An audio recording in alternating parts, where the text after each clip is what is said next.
Magandang araw po sa inyong lahat mga kababayan at welcome back dito po sa PNR at ito nga mga karibin natin, Duterte panalo. Nako, tulfo kinain ang mga sinabi, pahiya.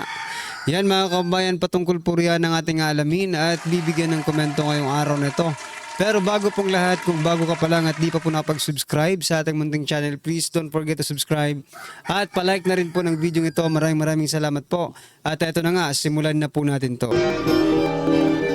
Sawa na ang bayan ko sa magnanakaw na tao.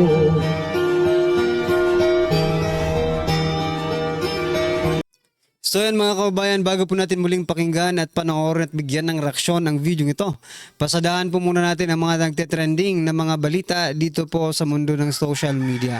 Unahin na nga po natin ito, no, mga karibin natin, si Mon Tulfo. Yan, sabi po ni Mon Tulfo mga kababayan, Tulfo sa DDS, magsisi na kayo sa inyong kabubuhan at katangahan. Yan mga kababayan, ito yung nasa baba, ito po yung sinabi niya. Mga taga Davao City at super duper loyal Duterte supporters, magsisi na kayo sa inyong kabubuhan at katangahan.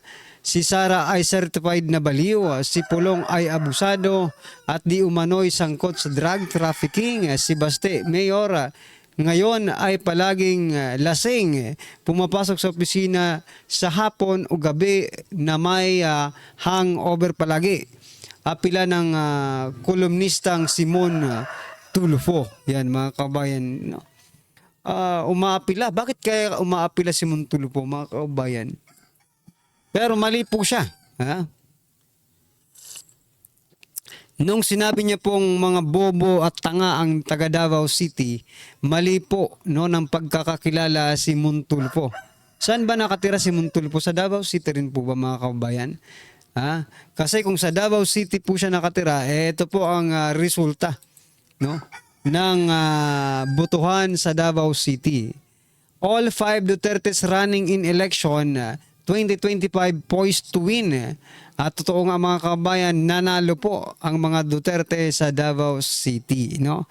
The Duterte family continues to dominate their hometown in Davao City as all 5 members seeking government post are expected to win in the 2025 national local election. Yan mga kababayan. No? At yan nga po, panalo. At mali po si Montulfo, kinain po no, ni Montulfo yung kanyang mga sinabi na mga bobo at tanga ang mga taga-suporta ni former President Duterte or na mga Duterte sa Davao City.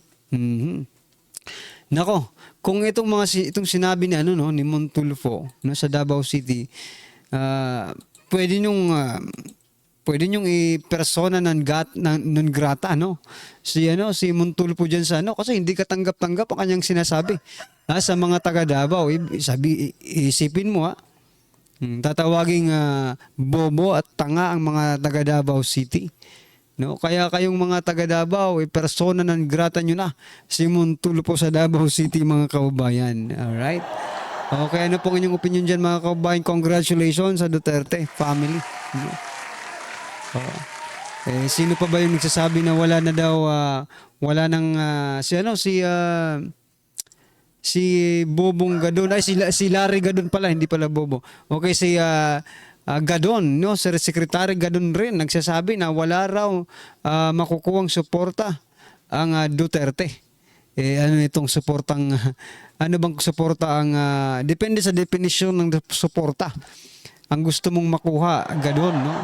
Pero ito talagang nakikita ng taga Davao City kung paano po suportahan, mahalin ang mga Duterte. Kaya Gadon, tumigil ka na.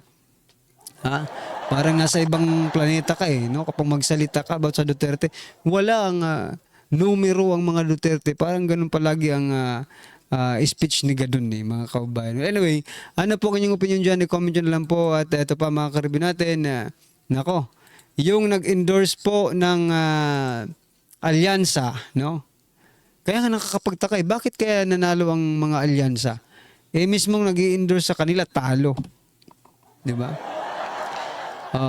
Coco Pimentel, ito. Si Coco Pimentel, di ba? Na-endorse po yung alyansa at ipinagtatanggol ang alyansa. Pero bakit ganon? Nanalo pa rin yung alyansa sa kabila po ng yung mga ano nila, nag-i-endorse sa kanila, puro laglag eh, no? Marce Teodoro, mahigit doble ang lamang kay Coco Pimentel sa pagka-representante ng unang distrito ng Marikina.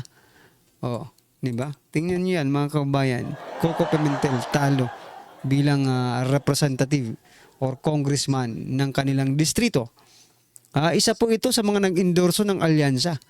Nanalo po pumasok po yung ilan sa mga alyansa sa mga senador pero yung nag-endorse sa kanila, olats mga kababayan. Kaya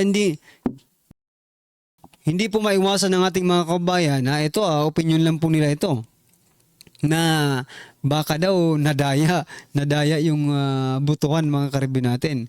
Magtataka ka rin kasi daming nagka-aberya. Even Senator Amy Marcos nagtataka or may doubt, di ba?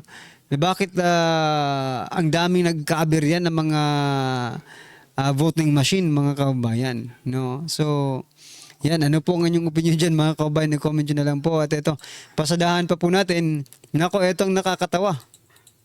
Talaga palang yung na-disqualify talaga yung yung babaeng kalaban sana ni Speaker Martin Romualdez kasi ito.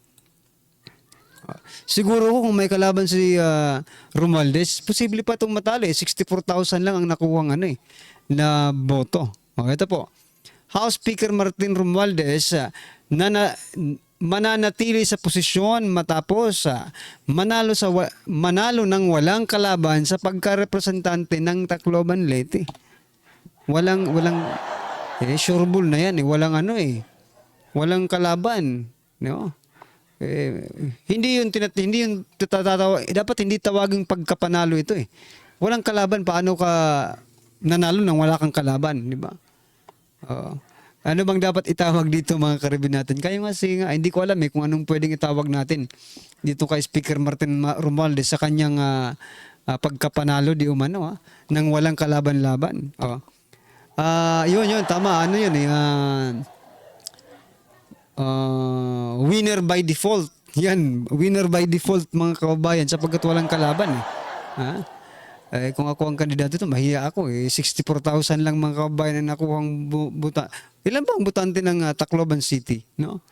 Malaki ang Tacloban City, bakit 64 lang yung bumoto sa kanya? Sa bagay, wala nang ibang pagpipilian. Kaya nga sabi ko mga kababayan, siguro ko kung mayroong kalaban ito, posibleng matalo kasi 64 lang. Diba? 64,000 lang. Malaki po ang Tacloban mga kababayan, di ba? Alright, well anyway, ano po ang inyong opinion dyan mga kababayan na si Speaker Martin Romualdez pa rin ang maging speaker, no? Sa Kamara. Nako, yan mga kababayan, exciting po ito. Sapagkat baka lang naman. Baka may manlaban. Hindi, baka may mga seryosong oposisyon na ngayon, di ba?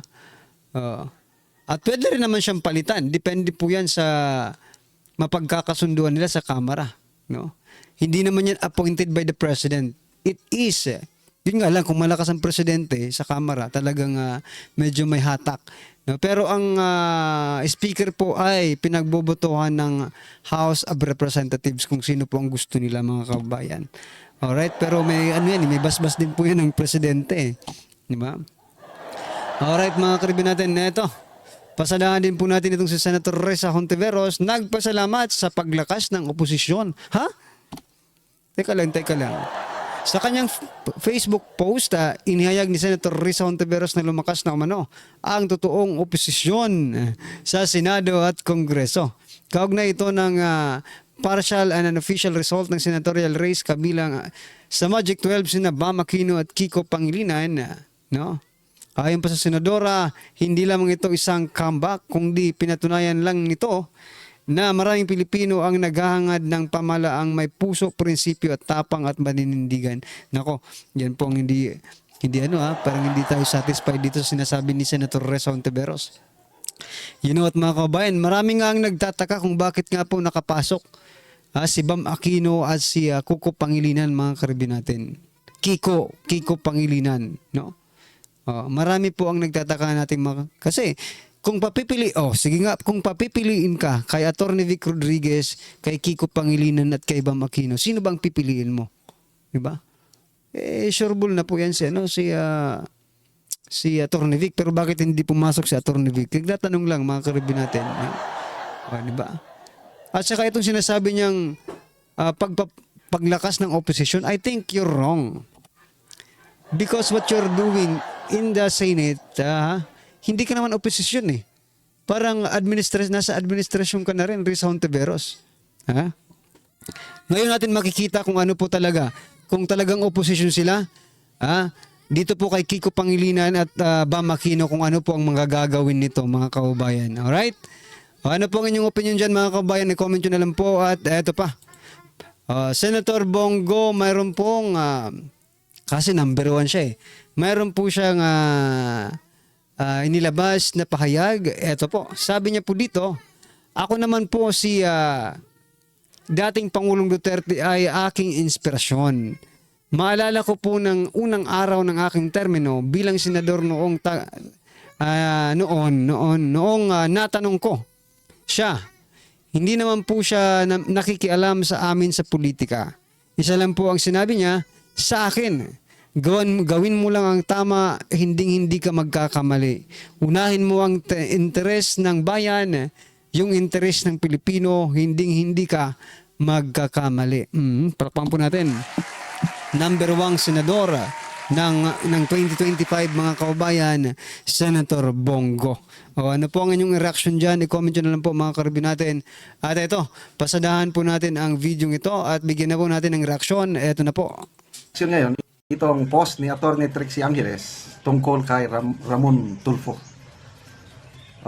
Sabi ni Attorney Angeles, the sound of exasperation, frustration, desperation, defeat.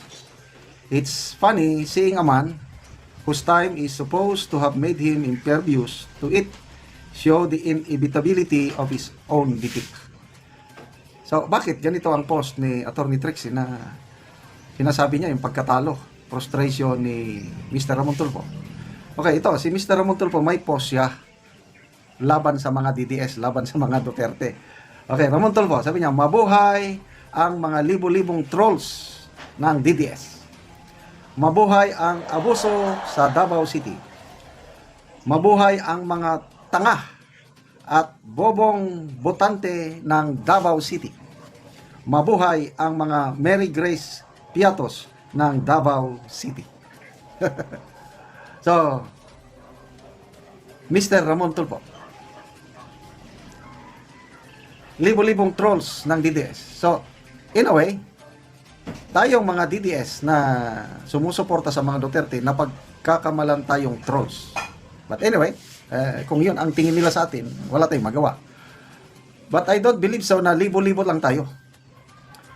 To me, ang mga DDS are millions scattered throughout the world. Lalo na mga OFWs. Ang daming mga DDS dyan. So, correction, hindi lang libo-libo ang mga DDS, millions. At hindi kami mga trolls. And then, yung abuso, Davao City, ito yung birada nila kay Congressman Pulong Duterte, yung videong kumakalat, yung tungkol sa bugaw sa isang bar. So, nagsalita na si Congressman Pulong. Bahala ng Davao City. Doon man siya kandidato, kung ayaw ng taga Davao, huwag nyo nang butuan si Congressman Pulong. So, ano kaya ang gagawin ng mga Davaoeños? First District.